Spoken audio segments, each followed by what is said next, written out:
I've literally reached out to, LinkedIn influencers with over 100,000 followers, and they said Right. yes to speaking with me because I asked. So, Yeah, so there's no barrier.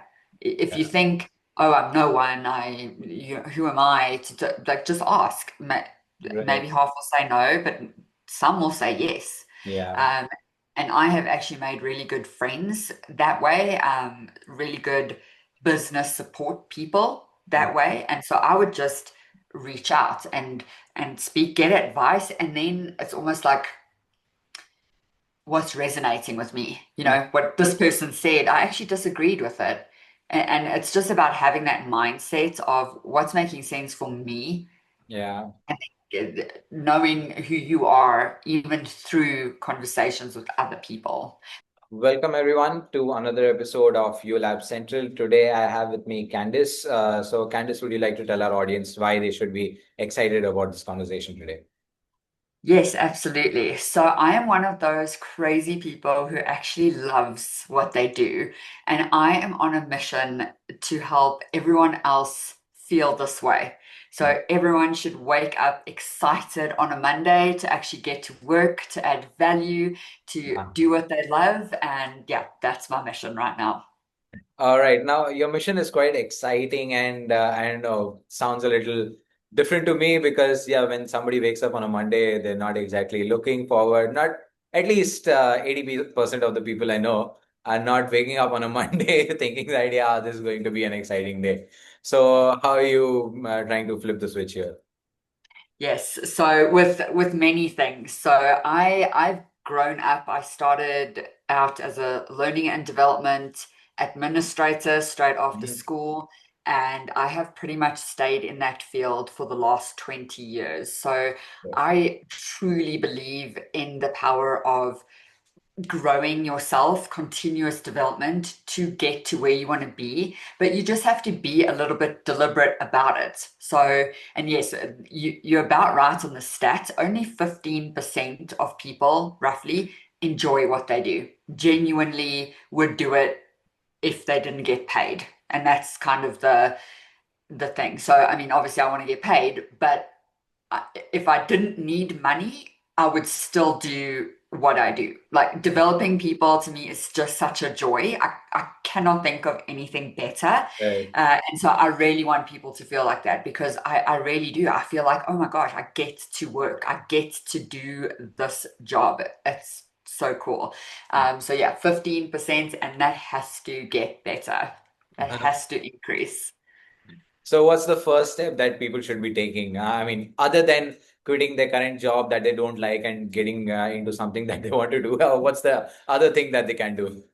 Yes, because and it's all good and well to say, oh, just leave your job if you don't love Yeah, it. I mean, it's right. not realistic for most Exactly. people. So I really hate that advice. Yeah, I'll use that strong word. I really, really really strongly dislike that mhm. advice because that is Yeah, just not realistic. All these, I don't exactly. know, entrepreneurial influencers right now is like just hustle harder and then you can do this and it's like no, most people have bills to pay. So Right. the first thing, and I'm actually writing a book about this, which is very much in the early stages, but we published the book at March 22nd, Okay. 2026. So keep a lookout for that. Mhm. And that is what this book is all about. And step one is about remembering who you are. And there are very deliberate steps that you need to do to remember that. So you need to, look at self-assessments, ask your friends, what do you like about me? What don't you? What am I good at? What am I not good at? Ask trusted advisors who are going to give you honest feedback. And it's not always feedback on what to improve, it's just finding what you're good at or finding what brings you to life. So, and my friends will say that about me. They will say they don't know anyone who gets excited about their work as much as I do.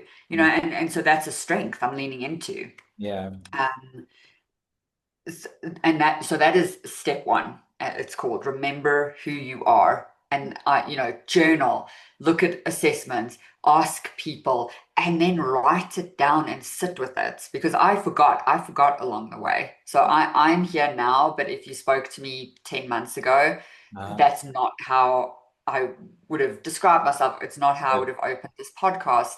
Um, I had to take a really long, deep journey Mhm. to remember who I was. And now, even on my whiteboard behind me, I have listed out the five things I'm good at and the Uh-huh. five things I believe, which are like my values. And one of the things is I believe people should be enjoying their work because it just impacts everything in your life. It impacts your relationships, you Right. as a parent, you as a spouse, you as a friend, it impacts everything. And so yeah, that's the journey I took. So that's where I highly recommend people start.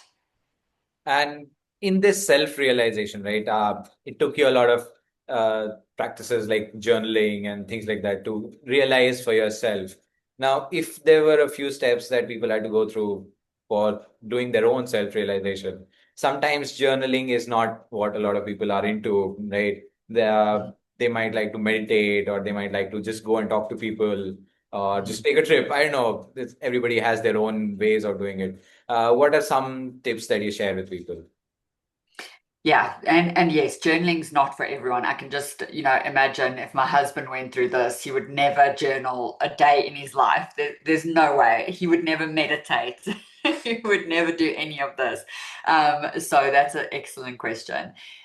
But it really is about taking the time Mhm.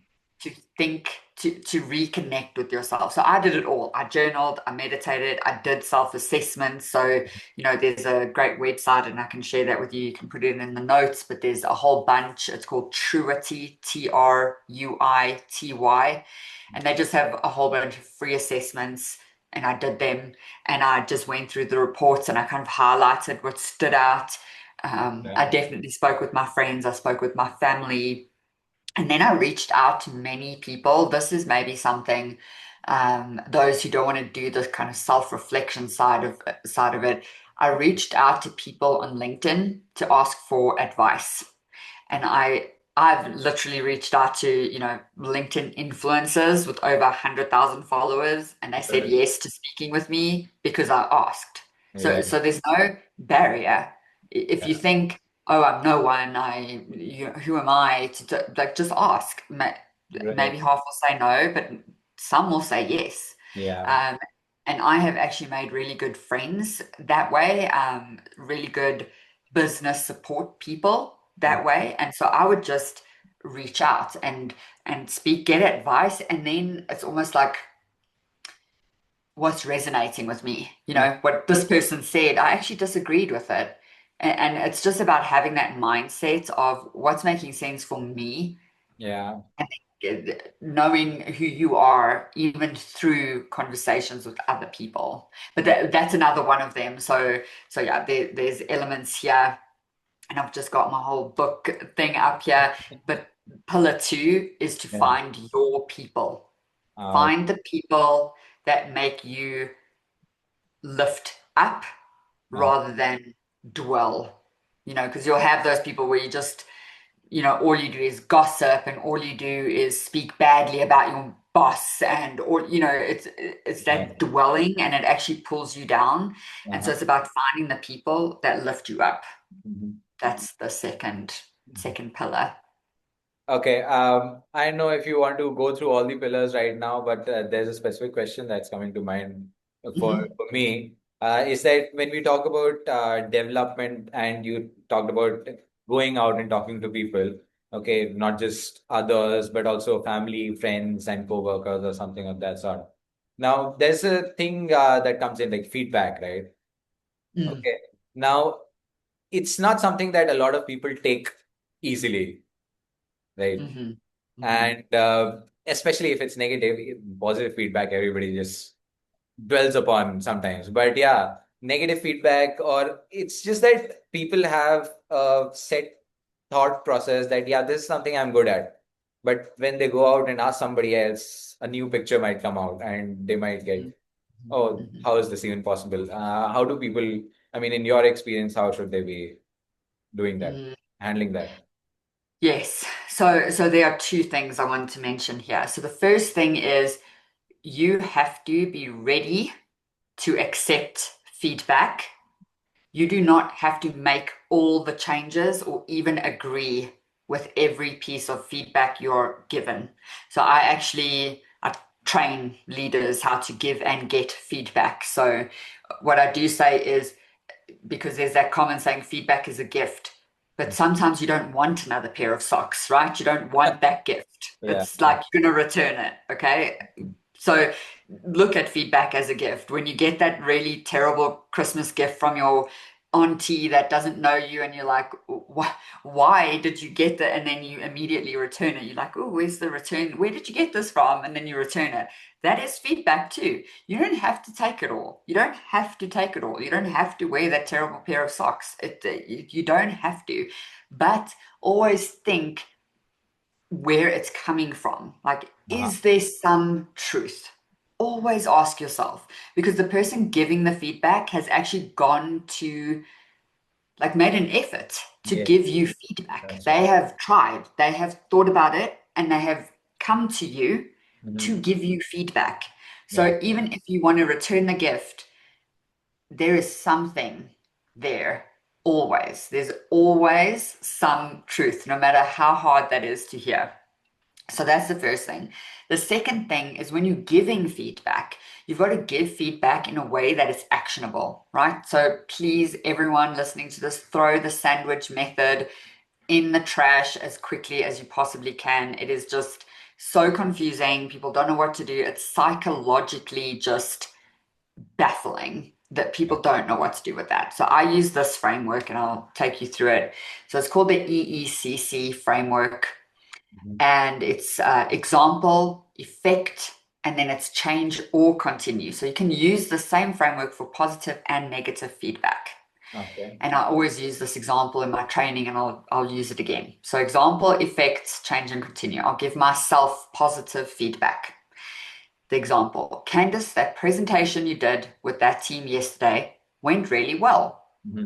That's the example. Good. Uh, why it went well. So you're still talking about that.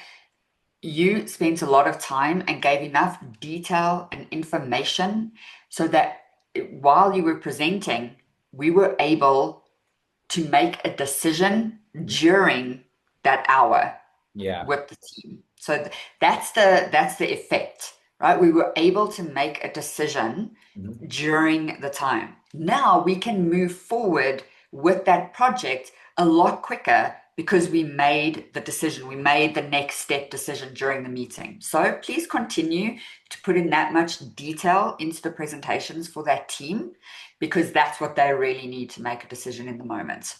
Cool. I know exactly what I did right. I know exactly what to repeat. The Right. other side of that feedback model. Candice, the presentation you did with that team yesterday really didn't go according to plan. You Mhm. didn't put enough detail and information in the slide deck, so we were unable to make a decision during the meeting. The effect or the impact that's going to have is, now we have to go back, add the detail, and we have to get the whole team together again so that we can make a decision. This is going to delay our outcome, our impact, our project, whatever it is. Please change in future, put in a little bit more effort and add the detail and information that they need to make a decision during the meeting. Mhm. Cool. Again, I know exactly what I did wrong. I know exactly the impact it had, and that is so critical, because now I'm like, oh, damn it, I did delay the project. I can take that on. I did delay the project. That's Yeah. something I did. It's not like I am a bad person. I delayed the project because I didn't put enough detail. And so, and that now I know how to change it. Okay, so next time I'm going to say to my manager, hey, I just need like an extra 2 days to really put in enough detail. Can Yeah. I have that extra 2 days? And then we can present to the team. And then the manager's even going to be like, cool, yeah, that's great. Thanks. You know, so that's how I teach people. And once you start using that, it just flows so easily. I can easily give feedback now, which was, it used to be so hard. It used to be like the worst thing ever as a manager. Yeah, it's just something that not necessarily every manager knows, but yeah, quite a lot of them do. But then again, it's a thing with people, right? That not everybody knows it. If you're lucky to have somebody who actually knows how to give feedback, right? Sometimes. Hmm. be it family, friends, managers, co-workers, whoever it be. Now, Yeah. so the next thing that I want to ask, do you want to go through all the pillars? How many are there, if you'd like to share? There are five pillars. And yes, I can just give you the overview. So the Yeah, first thing is remembering who you are. yeah, That self-reflection, that knowing your value, knowing what you're good at, knowing what brings you to life, so important. yeah. The second one is find your people. Uh-huh. People that lift you up, support you, and not blindly. You don't just need cheerleaders, you need some harsh critics too, but Uh, do they have your best interests at heart? So you don't want to have those people where you're just sitting and dwelling and sitting yeah, like, and Simon Sinek actually says, sitting in the mud. And you need that person, but you don't just want to stay stuck in the mud. Eventually you want to like be like, okay, let's get out of the mud and take yeah, a shower.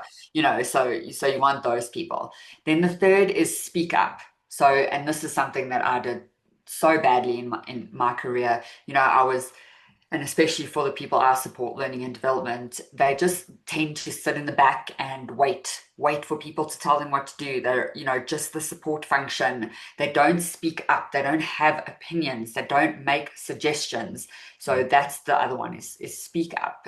In every meeting, you should be adding some sort of value. Then the fourth one is start before you're ready. Oh my gosh, like you cannot wait until you're ready or until you have confidence to start taking action. It's actually very much proven that action leads to confidence. So you can't wait for confidence. You yeah. can't wait till you're feeling good about yourself to Right. start taking action. You have to start taking action and the confidence will come. Mhm. Then the fifth pillar is reset your perspective, which is actually a pillar I added a little bit later. So it was actually four pillars, but I added this because I feel like in this day and age, this instant gratification, this following influencers who, are like, oh, just do these three things and you'll become a millionaire overnight. It's so easy. It's just like, no, actually reset that, but in two ways. So reset your kind of expectations is that yes, these people have achieved amazing things, Yeah, but also you can. There's nothing standing in your way of achieving the things they've achieved. And I read a book, so more than half of the top 1% in the world are self-made. So they're not trust fund babies. They didn't get handed anything. yeah, They hustled themselves, and a lot of them come from nothing, come from really hard situations. yeah, And so it's like read those books and then grow the confidence knowing like, you know what, it is possible for me.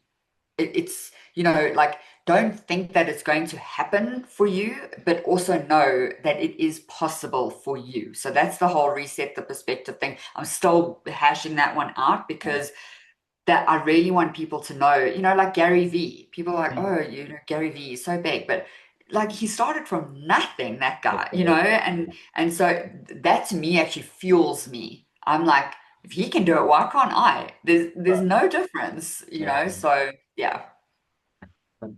Now, since we're talking about Gary Vee and we brought influencers into the question, right?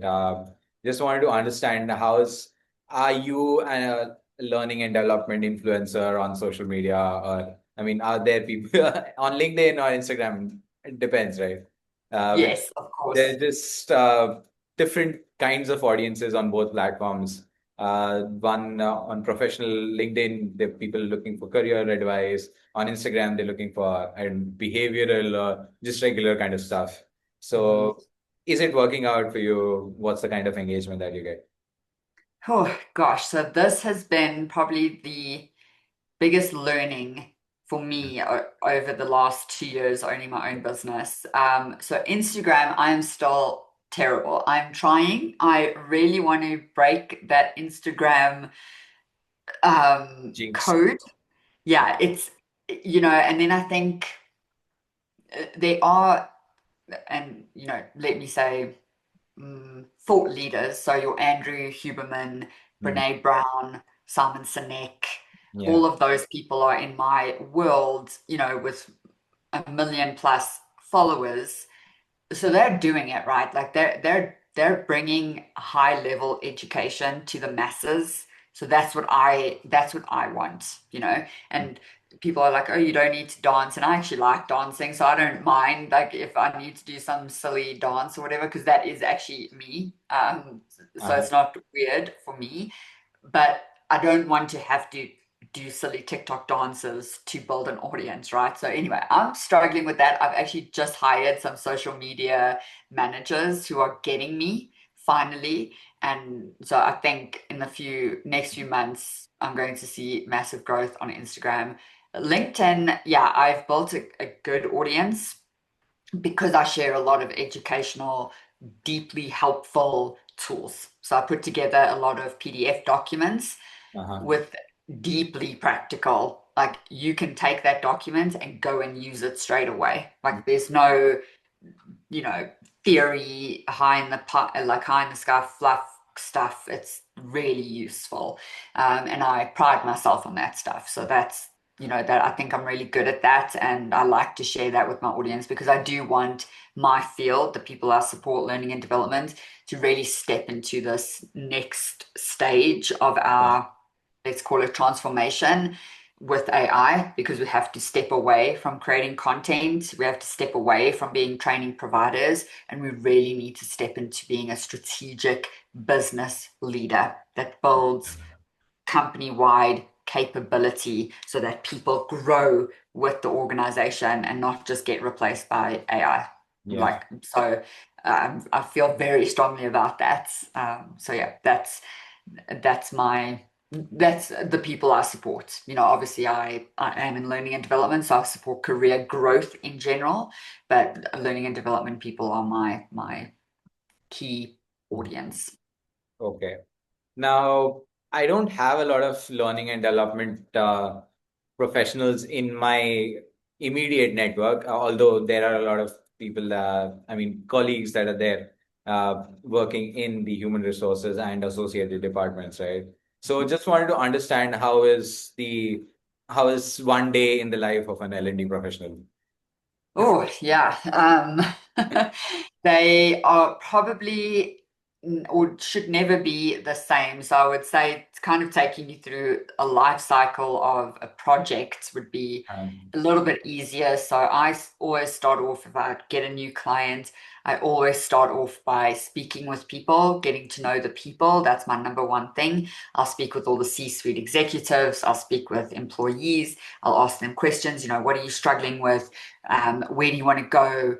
What does success look like? You know, and really digging deep into that. And I get the data. So if there's ever been training surveys done, I will literally read every single comment ever made, so that I get a good idea of what's working, what's not working. So that's the first thing I do.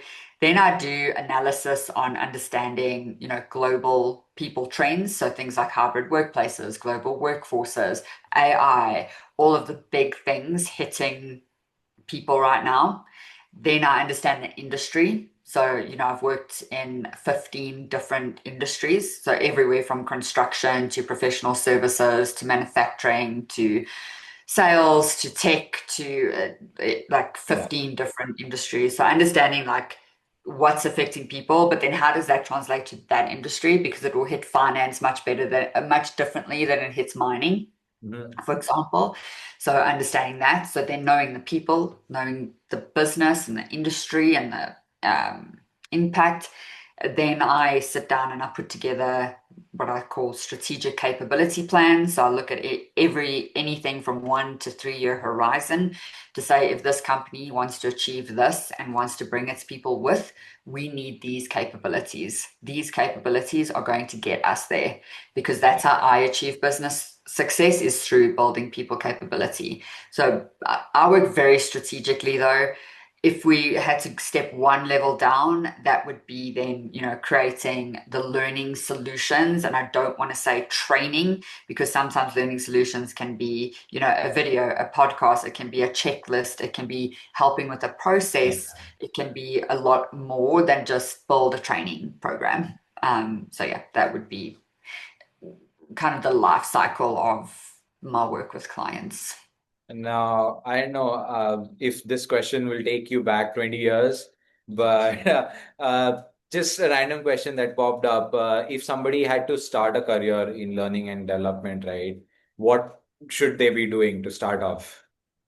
Oh, and there are so many people on LinkedIn helping with that. So Mhm. definitely go onto LinkedIn and follow a few people. I mean, follow me and then ask me. I can point you in the right direction. Um, so there's a lot of people transitioning from being a teacher into learning and development. Mhm. So I would just say learning and development needs to move away from education. Okay. Um, and we need to be business partners. So, what I would recommend is kind of very outside, very different, but I would say you need to focus on business acumen, knowing the business. So, I think I got a little bit of an advantage. I'm a second generation entrepreneur. So Okay. my parents built very like seven successful businesses. So I Okay. just automatically had that in mind always of like if my dad is running this business, what would my dad's people need to Okay. make him successful? And so it's having that business mindset that I think is going to really differentiate you.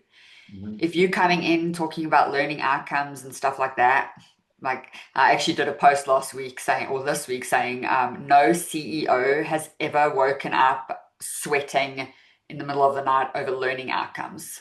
Like they're thinking, how am I going to keep my top people, retention? How am I going to attract top people? This particular job is not being done right. How can we get these people up to speed? So it's about having that mindset rather than, oh, I'm going to come in and provide training. Like, Yeah. yeah, and I think if you're interviewing that way, if you're networking that way, if you're speaking that way, I think you're really going to differentiate yourself.